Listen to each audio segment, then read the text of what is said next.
youthful population, and with little or no meaningful engagement, leaves a ticking time bomb on our hands.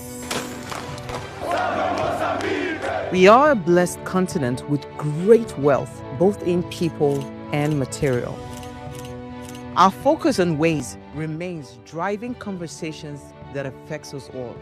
Topics in the news, social concerns, politics, leadership, governance, empowerment, resource management, conflict management, finance, SME sustainability, technological innovation, food security, health, education, brain drain, our well-being, citizenship, and much more. Our goal is to continuously drive these conversations, keep them burning at the table to effect a positive change, both for our nation and continent. Ways, what are you saying, has a secret ingredient that completes the conversation every single episode, and that ingredient is you. Our past conversations shaped our yesterday. To shape our tomorrow, we must keep talking. So, I want to hear you. Be a part of our live conversations Mondays through Fridays. And let's all have our say. The budget is a critical policy tool that outlines the government's priorities and shape national development. It is more than numbers on paper. It is a blueprint for development, a reflection of government priorities, and a commitment to citizens. However, legislative oversight is essential to ensure that public funds are allocated and utilized effectively, holding the executive accountable for fiscal decisions. It's another beautiful week, another episode on your favorite primetime show, Ways. My name remains Osayuame Sale, and today, in partnership with Enough is Enough, as we always do every Monday, we'll delve into the budget, legislative oversight, and active citizenship. Epia, I hope I got the name right. He's the CEO of Order Paper, and he'll be my guest, but he'll be joining me much later. Now, remember, as always, Ways is just all about you, right? It's not just me alone talking. It is about you. That is why we have What Are You Saying? So you are the why in Ways. So be a part of the conversation every single day. Add your voice to the discussion. You can also head onto our YouTube channel, hit that subscribe button. Also, invite your friends, like, share, and let them join the conversation now.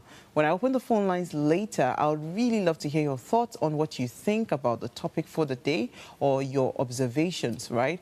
And as always, let us ponder on my quote for the day. I love this quote so much. It says, "Never doubt that a small group of thoughtful, committed people can change the world. Indeed, it is the only thing that ever has." That is according to Margaret Mead, right? That's the only thing that's ever had to change the world. So never ever underestimate your power, however little it is. Don't undermine what you can do. Change doesn't happen in the big things, it is in the little things. So we'll delve into this much later, but first, let me run off on a break. I have a lot of news interest I'd like to share with you for the day. Stay with me.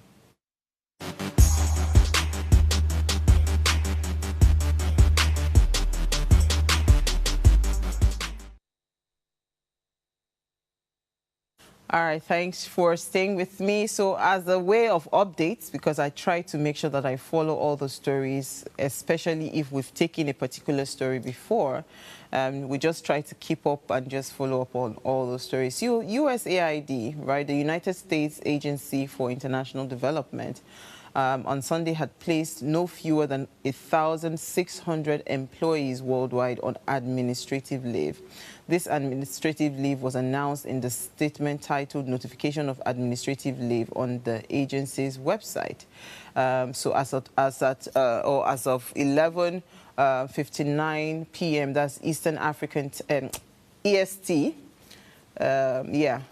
on Sunday, February 23rd, all USAID direct hire personnel, with the exception of the designated personnel responsible for mission-critical function, core leadership, or other special designated programs, will be placed on administrative leave globally. that's the story, the update for USAID. This conversation, I really want, you know, it would be nice to kind of like hear more.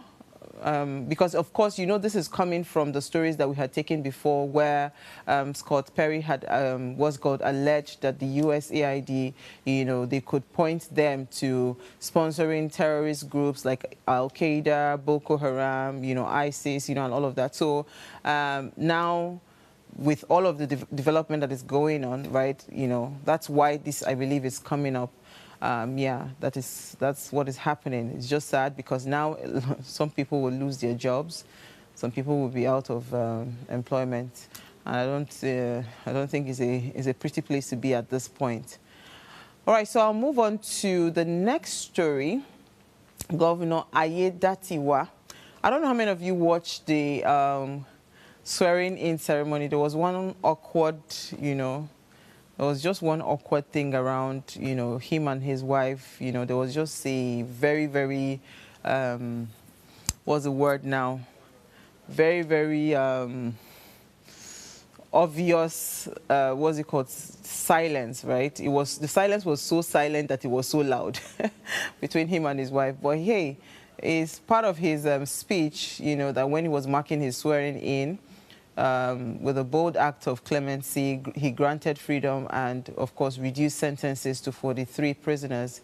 This is acting on the recommendation of the State Advisory Council on the prerogative of mercy. Ayedatiwa ordered immediate release of 8 convicts, while 15 death row inmates had their sentence commuted to prison terms. Another 20 serving life sentence were granted reduced jail terms. Yeah. But again, some people criticized the fact that he wore a suit to the, what's it called, the swearing in, that why was he not wearing his traditional attire, you know, and all of that. I don't know. I really don't know if, I think I'm indifferent, but I understand the part of where, you know, the leader of a state will want to promote the culture of the state and all of that. So, yeah, in that light, it might be also have been a great idea. But don't forget that they had the global entrepreneurship, you know, conference or something that they had last, I think it was in December. I was supposed to go and be like one of the moderators for the panel, but unfortunately I couldn't make it. I mean, they gathered a lot of global people because I know most of the people, in fact, the invitation that I got was from my people in the US, right? And I mean, so if you, maybe he's trying to also position his states like what that, or that cool corporate state, you know, that we welcome foreigners and all of that. So you can't give the man a slack, right? I just want to, I wished, you know, there was more chemistry between himself and his lovely wife. That's the one I saw. All right, so I'll take the last story. This is on a very sad note, right? I think we should watch the video. When we watch the video, then we'll then come back to talk. I just have a few questions to ask, yeah. Huh? Hello, good evening. Shifolushola, okay. Shifolushola, okay. Barrister Buadek Boruye. Barrister Sam Iwaya. And all Elijah lawyers.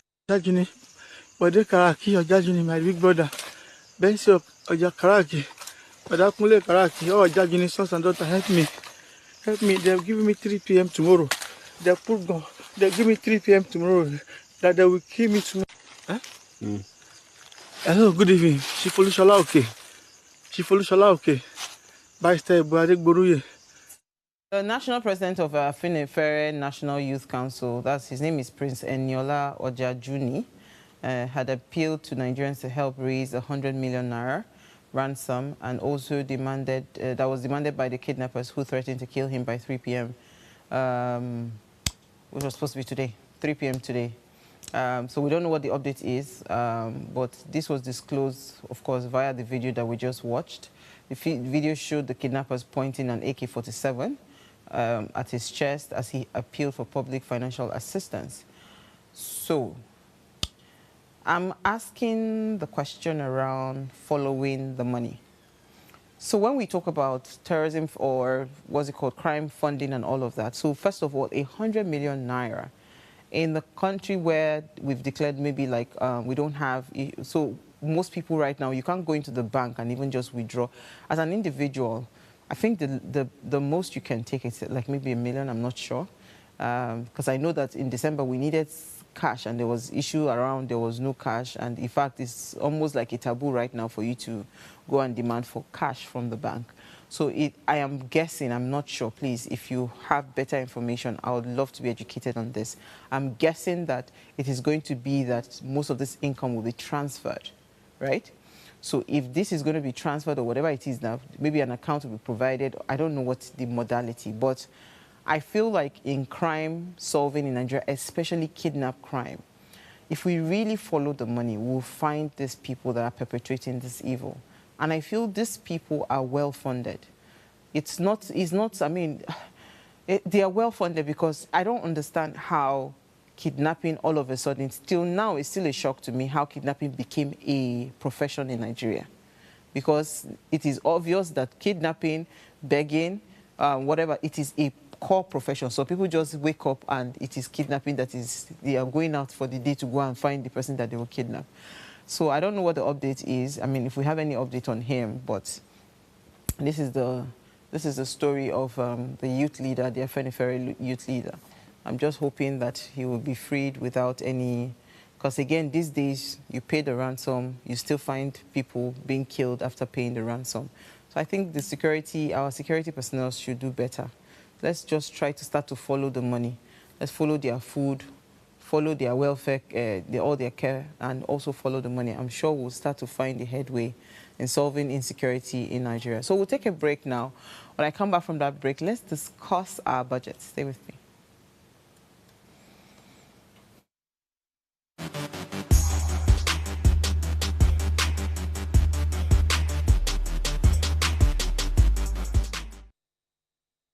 All right, thanks for staying tuned. Now, despite its importance, weak enforcement of legislative decisions, oversight gaps, and limited public awareness continues to hinder effective governance.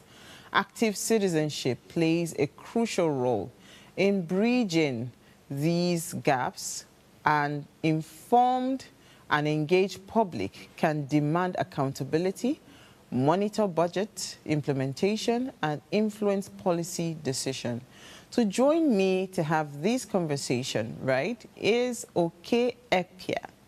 He is the CEO of Other Paper, and he's joining me via Zoom. Thank you so much for joining me, Epia. I hope I pronounced your name properly. Epia, last name is right. The first Epia. one, not so right, but it's okay. Epia. Is it okay or okay? Okay, okay. Yeah, okay. You got it, the first one. Okay. Are you from the Delta part of Nigeria? Okay. You are correct. Oh, okay. I thought it was okay. So I was thinking you were Igbo. You're not alone. Most people think it's from the other side. Okay. Thank you so much for joining me. Thank you so much. Osayuwame. Yes. You can call me Uwa so you don't bite your tongue. All right, so... Thank you, Uwa.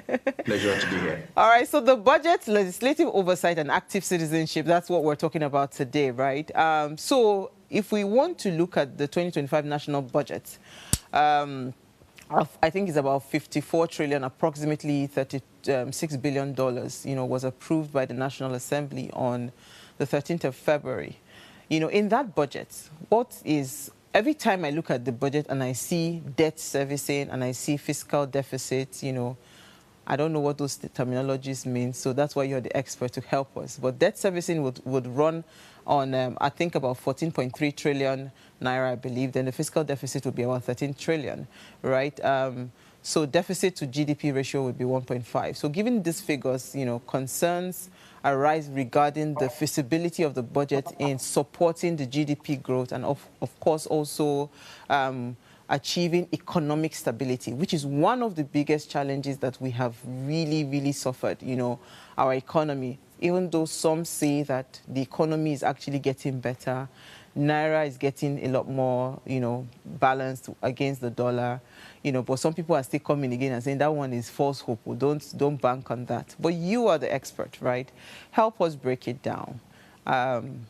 What's your overview on our budget for the our 2025 budget? First of all, let's start from there. First, for a disclaimer, I am not an economist, neither am I a fiscal policy expert in the strict sense of the word. A public policy expert, that's in a more generic sense. I have some good experience and footprints on fiscal, policies, because part of the work that we do entail that we also advocate for transparency and accountability in public finance management. So those are, general, work that we do. So if you want to get a detailed economic analysis, fiscal analysis. So we can stick to the fiscal budget. policies then. Yeah, I needed to make this point because I understand that when we hear budget, generally as citizens, we tend to be we put away, maybe not put away, but we don't show sufficient interest, because we believe, oh, these are figures, and figures, huge figures. So they kind of, throw us back, and that's the beginning of disinterest. And that's also, unfortunately, the entry points, or the point at which the establishments, those in leadership, those in the position to allocate the values that define and direct the affairs of the country. Also, double down on the things that they do. That's where I'm coming from. So that disinterest, that apathy, if you like, or that insufficient understanding of public policy is the bane of, development in this country. If you ask me, that would be my first submission on this matter. Because between December 18 and today, this is almost like 3 months, thereabouts, that the budget, 2025 budget conversation has been ongoing. But really out there on the streets, out there in homes, and, public places, how much do we know about the integrity of the budget? We leave it, okay, the experts will tell us, the experts, but we don't all need to be experts. We just need to have that understanding of why, allocations have been made. Those allocations are made in what and in whose interest, to serve what purposes. It is David Easton. For students of political science, they would know that name, who says that politics, is the authoritative allocation of values. So for a country, for a state, the allocation of value that determines the direction, of state policy, that determines, development objectives and priorities. It begins with the budget.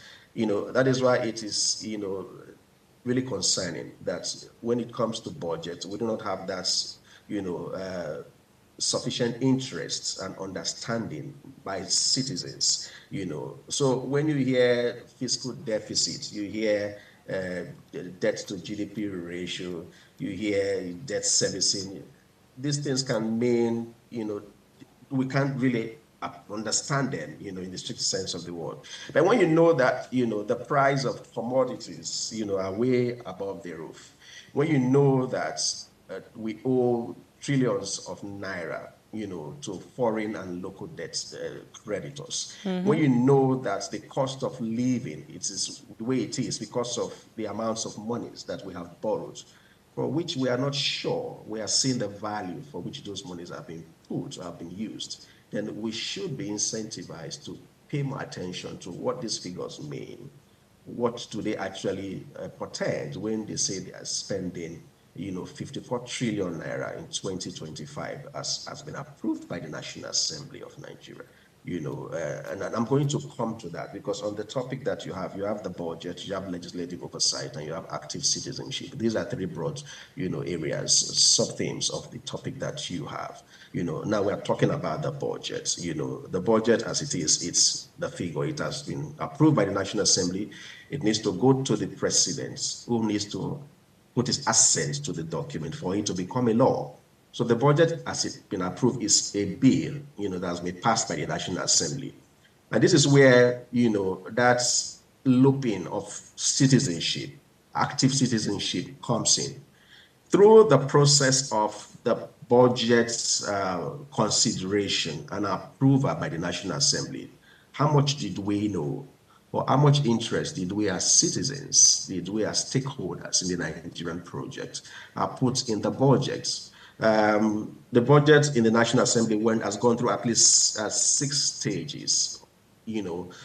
First reading, second reading, public hearing, that's defense by MDAs, ministry departments and agencies. It has been processed by the committees on finance, on appropriation rather, and it has been laid back on the floor of plenary and it has been approved. So these stages are, of course, the rudimentary stages for which a bill becomes law, and the budget is a bill.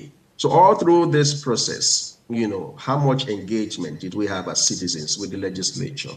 How are we supposed to engage? Did we have?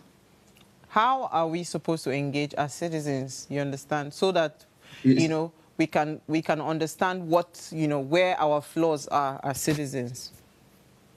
Interesting question. So becoming aware that process is on is the first thing. So we need to pay attention that process has begun in the National Assembly. And engaging is using that knowledge of your awareness to engage with your representative, to engage with the committees of the National Assembly. Now, let me break this down a bit. Every Nigerian has a representative in the National Assembly. You have a senator representing you. You have a member of the House of, representing your federal constituency. So there are at least 2 entry points for you to, engage with the legislature. And then within the legislative institution itself, it has, structures and mechanisms with which it engages with the public. So after the debates of the second reading of the budget bill, it is referred to the Committee on Appropriation, which is the committee that has overall ultimate jurisdiction on the budget proposal sent in by the president. So that committee distributes the budget to all the standing committees of the Senate or the House of Representatives, as the case may be. Standing committees are those committees that have direct supervisory jurisdiction. Roles, yeah. Supervisory roles and jurisdiction over ministries, departments, agencies, different sectors of government and public life, whether it is sports, whether it is youth, all of that. They have committees that have jurisdiction over every single agency of government, single ministry and department of government. So the allocations for each of these MDAs are put through those committees that have to interrogate the figures and interrogate the MDAs, these allocations that have been made for you. What are your plans for it? The ones that you got for the last year, 2023, 2024, 2022, as the case may be, what did you do with it? So that's where the budget implementation comes in. They call it budget performance in fiscal balance. The budget performance last year, how did you do? How well did you do? Now you have, this allocation. What do you want to make of it? Okay. Your defense of that allocation allows the committee, as it were, to say we are convinced or we are not. So that's where the powers of the National Assembly to make laws come in. They have that power, as it were, to alter, to reallocate those resources that have been allocated as a bill by the president or by the presidency or by the executive arm of government. So they reallocate as they deem fit because they represent you and I in the National Assembly because they act on our behalf. Now, this last point I just made is very critical because they do that on our behalf, at our behest. But do we know what they are doing? That's the point. That's the point. So how many of us as citizens, whether as individual citizens or as groups or as organizations or even as media, engage with these committees, engage with individual lawmakers? Now, they do what they call public hearings, right? For a normal process, one of the 6 stages for a bill to become law, they have to have a public hearing. And so those budget defense processes could very well be public hearings, and because they are for MDAs, it may not really have been open to, participation by citizens, but being aware of that process also allows us as citizens to be able to interrogate what is going on within that process by the National Assembly and MDAs. you're allocating 44 billion, for instance, to Ministry A. Why? You know, on whose behalf? What are they doing with that money? They are going to build roads from the east to the southwest, for instance. You know, who determines the priorities? The president has, of course, has determined the priorities. The National Assembly will make its input. But as citizens, we need to be aware and engage with our legislators. And that is why they are there. We can call them up on the phone.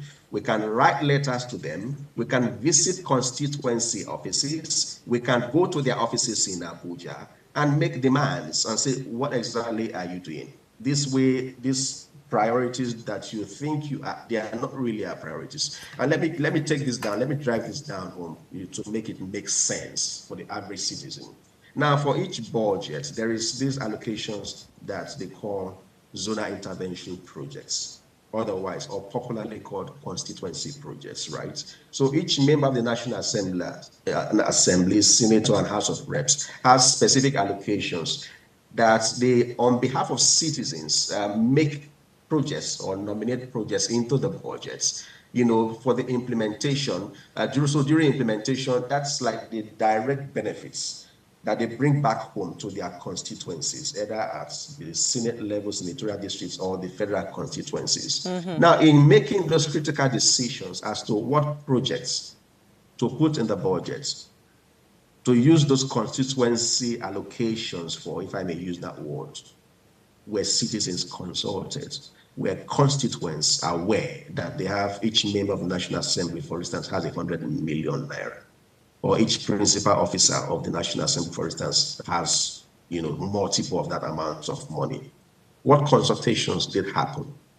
If there were consultations, They do, to what extent?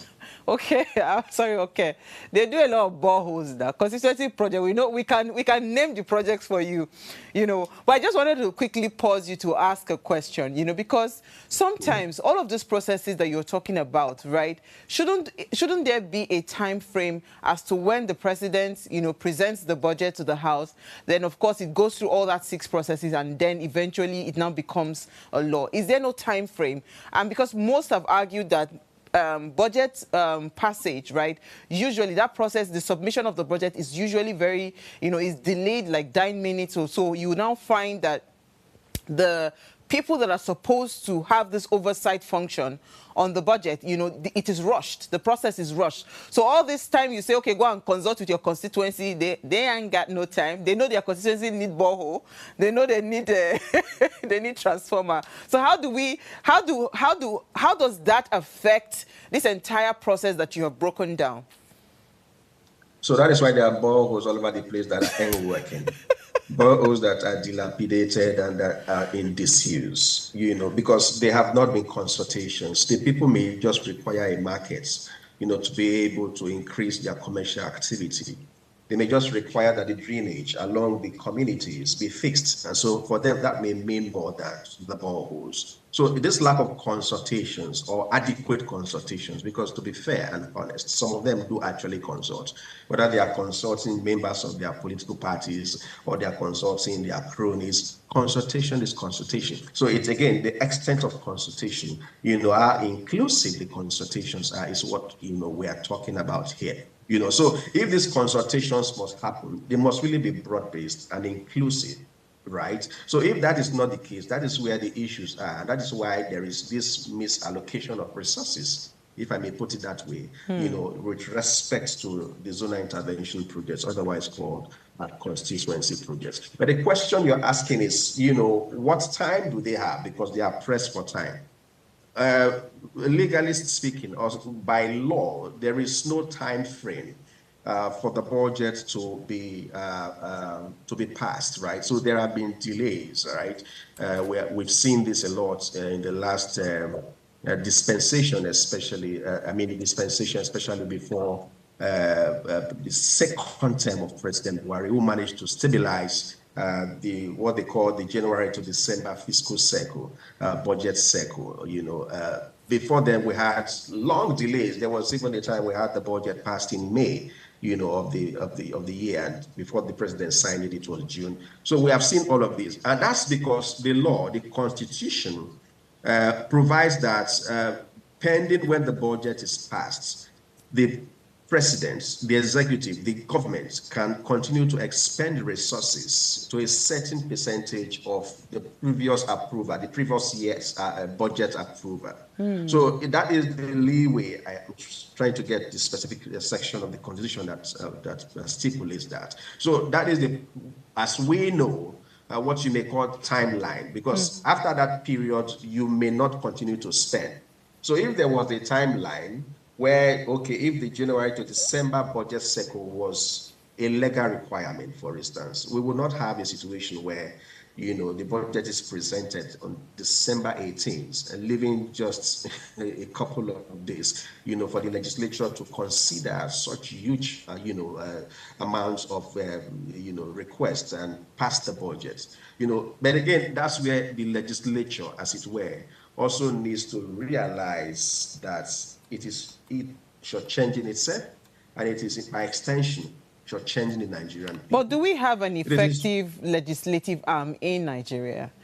Or we just have a yes ma, yes sir committee? The yeas have it, the nays have it.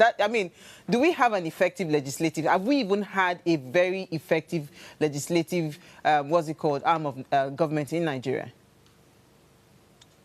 It's debatable. It's quite dramatic and convenient when you see the ayes have it, the nays have it. We have had a legislature that has, to be honest, not lived up to its billing in terms of oversight of the executive. The legislature has done, fairly well in making laws. Like I say all the time, Nigeria's problem is not for lack of laws. It is the implementation of the laws that's where we always fall short. But that's critical function of maintaining oversight over the executive and judicial arm of government, the judiciary and the executive, is where the legislature continues to drop the ball. So if there was a law, even if there is no law, it is not, tidy. It is not a decent time frame for the National Assembly, the legislature of any state, to rush through the budget, because the budget, like I have explained in my opening remark, it is the most critical document for determining the direction of development of a country, or a subnational unit, as the case may be. So that authoritative allocation of value is not something that should be rushed through. It's not something that should not receive thorough scrutiny and thorough debate, exhaustive debate, by not just the National Assembly, but by stakeholders through those public hearings. Okay, for what you're saying, I've not seen it happen. Let's not even go there, because all these excesses, who has that time? Have you seen the way our lawmakers, act? I don't think they even have that time. But you know what? Let's go on a very short break, right? When we come back from that break, we'll continue the conversation. I think we have a few questions on YouTube for you as well. Stay with us. We'll be right back.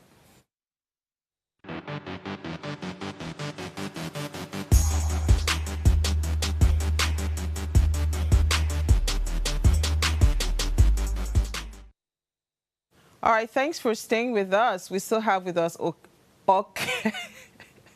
Oh, God. Okay. No. Yeah, okay. Epia. This is my tongue-twisting things. All right, so please, remember you can join the conversation. Send us an SMS or WhatsApp to 081-803-84663. Please call us also on 07025007749 or 07014242420. All right, so Mr. Epia, can you kindly clarify if there are legislative standing committees running oversight on government MDAs? Why do we still have people exercising oversight doing the same project? The same person, his name is Alade Okomo Babatunde. He says, secondly, recently I began to see projects approved in the budget for a particular constituency being implemented in different constituencies entirely. How constitutional is that? Because I was just going to ask around this same question, when you talked about the people that, that then monitors, in all of this, when the several committees, they've scrutinized and they've done all their own work, there's supposed to be the Public Accounts Committee, right, that they review, they track, and they ensure that utilization of these funds, and they do investigation, they conduct some of these oversight function to ensure that there's accountability in the spending. So what this person is saying, this is the constituency that was approved. He's seeing that project being done in a different constituency. How constitutional is that? And he asked the first question about clarify if there are legislative standing committees running oversight on government MDAs, and why do we still have people exercising oversight doing the same projects? No, so to be honest, and just to put this, up front for everyone, there is really a lot to unpack in discussing, the topic this evening, and so we may not have all the time, but the great thing is that we hope that we are communicating some understanding to our viewers. There is no doubt that we have an ineffective, and I mean no words in saying this, we have an ineffective legislative oversight system as far as the National and State Assemblies in Nigeria is concerned. There are committees, in fact, legislative governance of the country is even becoming really something of concern because of the number of committees that we are having these days. In the House of Representatives, for instance, we have over, I think we have about up to 120 or over 120 committees doing what? And if you have those numbers of committees, what are they really, what is the impact that they are making, over the MDAs or agencies that they provide oversight on, So there is no doubt that the legislative oversight that we currently have is ineffective, it is inefficient, and requires lots and lots of, reforms. Now, I also need to say this. It is not all about the fault. It is not all of this is not really the fault of the legislature or of legislators. It is also an institutional thing. It is also what you may call the political dynamics of the administration. So if you have, and this is kind of trying to answer the second question about if you have separation of powers, there should be actually in a democracy like we have in Nigeria, 3 arms of government, 3 branches of government, the executive, the presidency, the executive, which is, of course, the presidency, the legislature, and the judiciary. And there is supposed to be separation of powers. More importantly, there's supposed to be what you call checks and balances, and that's where legislative oversight comes into play, where it checks what is presumed to be the excesses or the inadequacies of the other 2 arms of government. So the ineffectiveness and inefficiencies in legislative oversight is, again, I repeat, the bane or the biggest bane, I may say, of our development dilemma in Nigeria currently. And this is not to say that all hope is lost. Because I look back at the quote that you shared earlier, you just need a small group of committed and thoughtful people.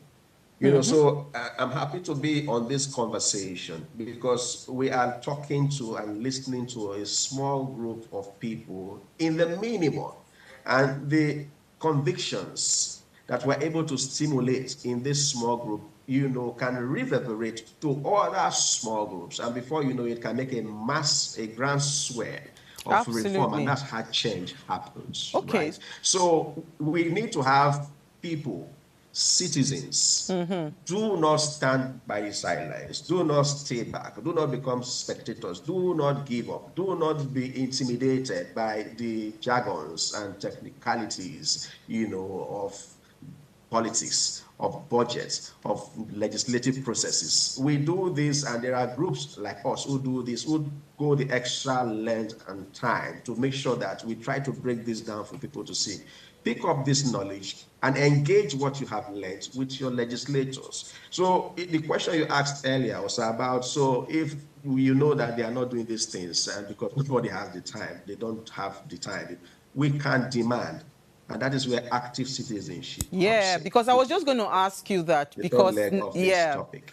Like active citizen engagement, of course, is definitely crucial in all of these things, because that is what we are seeing now, right? Because if you really must track that there is a tangible development that goes with every time that a budget is allocated to something, it translates into something that is tangible. It means that we as citizens, we need to be intentional. So what are the quick steps that you would start to intentionally do as a citizen that would show that, yes, you are ready? So what would you say? Because when you talked about public hearing earlier on, when you were talking, I know that a lot of people, like I know some people that follow all the, because in the National Assembly, we see some of the sittings. It's televised. And I know a lot of people that follow it, right? But it's not so much of just watching it and saying, okay, you're watching what is going on. How are you contributing? So what would be the steps that would show that the citizen is now ready to actively engage? It's not rocket science. I said earlier, pick up the information, the knowledge, the learning that you need to have. And other people will do that. As far as the legislature in this country is concerned, we are about the only one that does that. We have done this for about 10 years. We continue to do that. Pick up the learning that you can have. Use that learning to activate conversations. And how do you do this? Do I have access? I can't go to Abuja. I can't afford to go to Abuja for public hearings. So I am shut out. Yes, but you are not shut out at your constituency level, because there is supposed to be constituency offices where the senator, the distinguished senator, or the honorable member comes to. If there are no constituency offices, he at least comes to the constituencies. If he doesn't come to the constituency, he lives in a city, in an urban area where he feels more comfortable and doesn't need to go to the constituency, which is totally wrong anyways. But we can find him. It's not like it's the other top government functionaries like the president that can access to. But leave the issue of access. We can organize, like we're having this conversation. Can we put an outcome document from this conversation and send it to members of the National Assembly that represent you and I, and say, look, this is what we want you to do. This is what we have learned. This is what we want you to do. And we have written a letter to you. And thank God for the age of social media these days. So it's not like, okay, you have to publish it, in the traditional media. You don't have that resource. But with social media, you can amplify your voice. You can publish that letter, and that brings pressure to bear on the distinguished senator and the honorable member, and he is forced to come to the table to engage with you. That is one aim. Because these are practical ways that we either are not aware of, or we overlook, or we think that these guys are really so far away, they are so far-fetched. The Constitution, the rules, standing orders of the Senate and House provide some of these things already. So like the public petition system, where citizens are entitled to express their grievance, articulate it, and send it as petitions to the National Assembly that has the responsibility to see them and process them and ensure that a resolution is made to resolve the matter, right? How many people are aware that there is a public petition system in place? How do they engage with that system if they are not aware? So I was just going to say to you, because I'm a content person now, right? Hearing you speak, right? I'm just thinking, have we done some TikTok videos and that are easily consumed by the crop of people that we have right now? Because again, like you rightly said, social media is such a fantastic advocacy tool that we could actually use. But you see, when the information is going over the heads of people, they might not get it, right? How easily assimilatable these informations would guarantee whether the information would travel far and it would drive home the point. I loved what you did in the beginning. You might not understand all the jargons, but you would understand that the fact that you have a bad road, it means that somebody neglected a constituency project. So how can we intentionally, use the media to then drive it in those easily what's it called? Like, I don't know whether we'll use visuals, audios, whatever, TikTok style and all of that. How do we intentionally start to drive this point?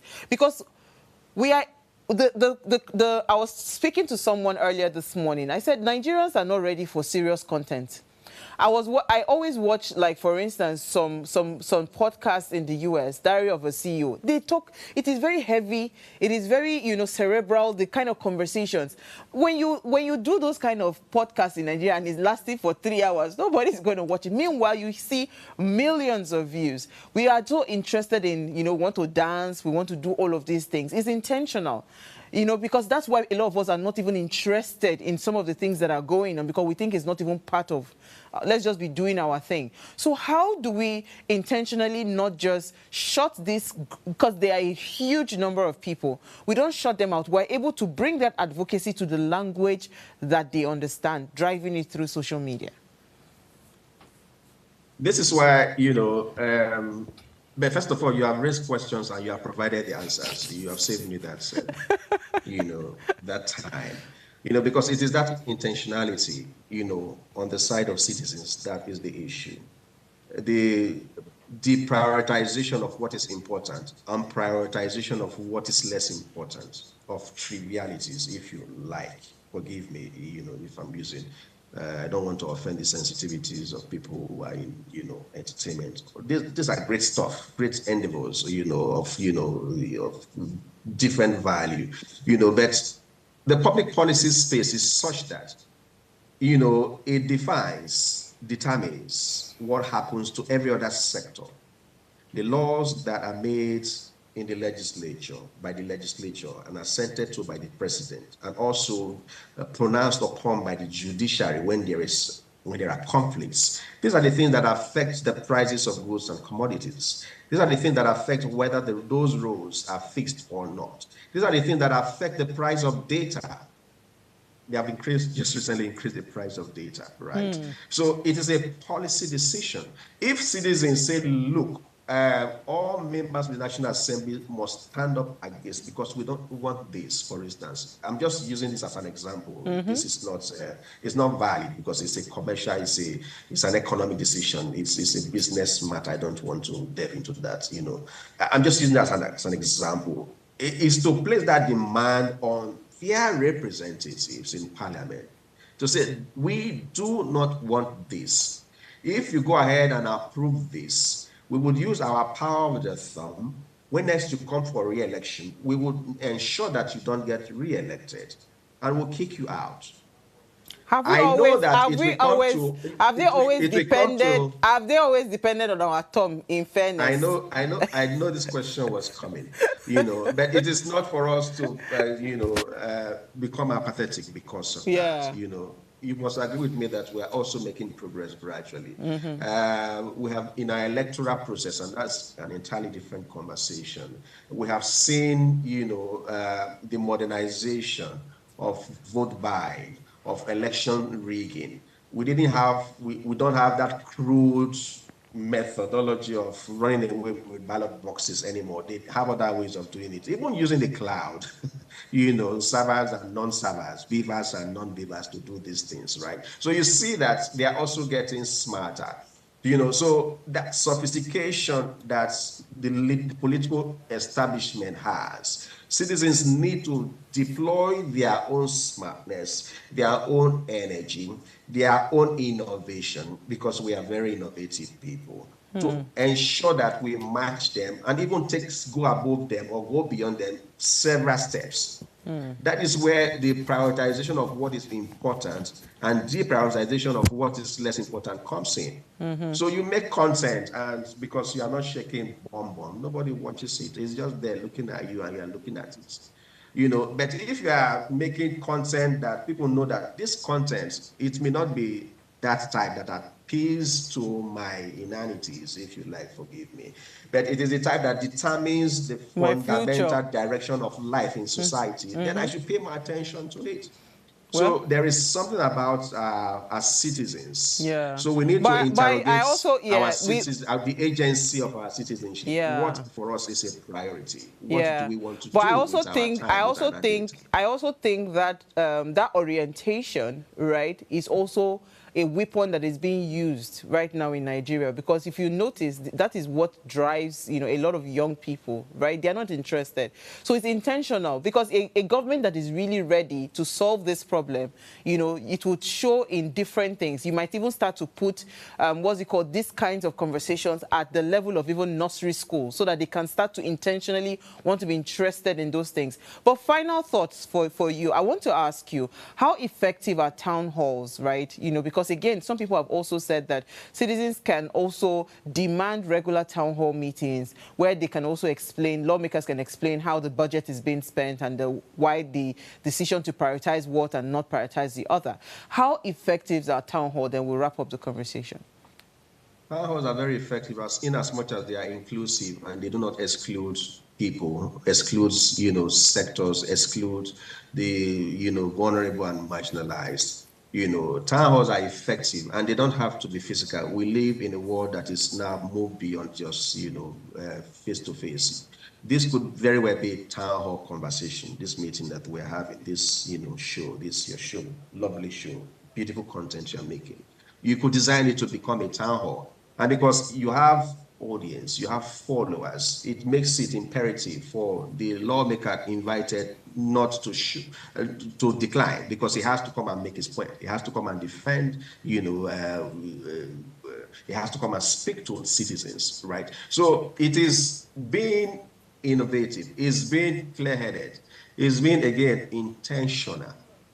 So the use of town hall made like, okay, yeah, we just gather political supporters, parties members, and they will all be there and sing his praises, and then he will give tokenist items, and everybody's happy with small items, and they go. Town hall has happened, right? But that does not bring the kind of impact that we want, and that's where it matters. Again, I go back to your quote. The small group of people who realize that we're not getting it right in the social media space, that we're getting it wrong in the priorities that we project and promote using our own influence and platform. We aggregate all of that together and begin to change the narrative one step at a time. Absolutely. And we will make it the course, and do not be intimidated by the antics of the political establishment, because they don't give up, they never will. Thank you so much. I mean, you're the first guest that I will have that will repeat my quote 3 times for me.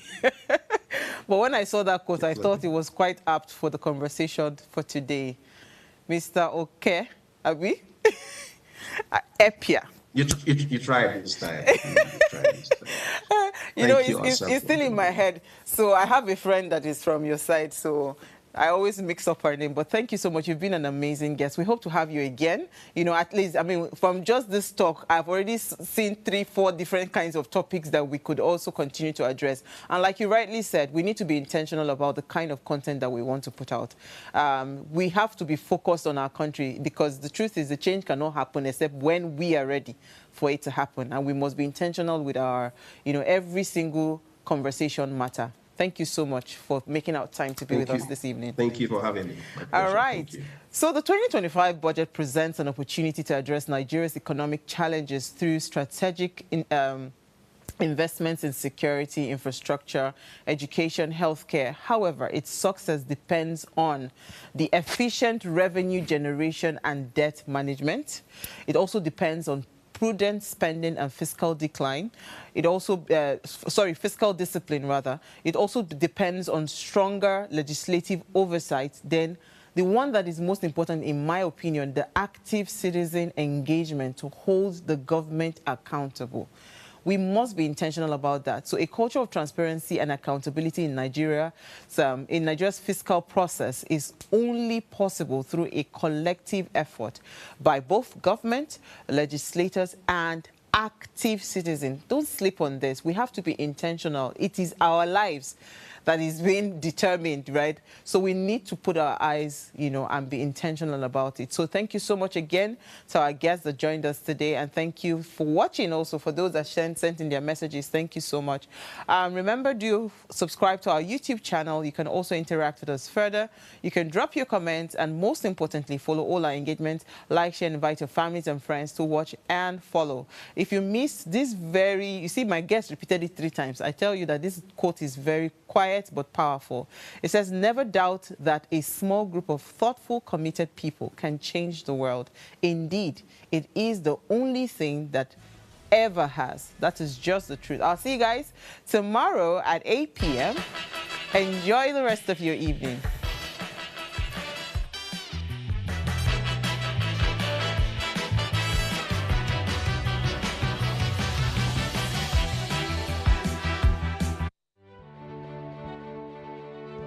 Nigeria, by extension Africa, battles a growing youthful population, and with little or no meaningful engagement, lives a ticking time bomb on our hands.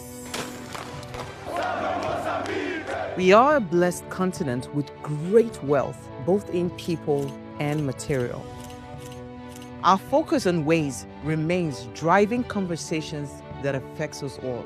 Topics in the news, social concerns, politics, leadership, governance, empowerment, resource management, conflict management, finance, SME sustainability, technological innovation, food security, health, education, brain drain, our well-being, citizenship, and much more. Our goal is to continuously drive these conversations, keep them burning at the table to effect a positive change, both for our nation and continent. Ways, what are you saying, has a secret ingredient that completes the conversation every single episode, and that ingredient is you. Our past conversations shaped our yesterday. To shape our tomorrow, we must keep talking. So, I want to hear you. Be a part of our live conversations Mondays through Fridays. And let's all have our say.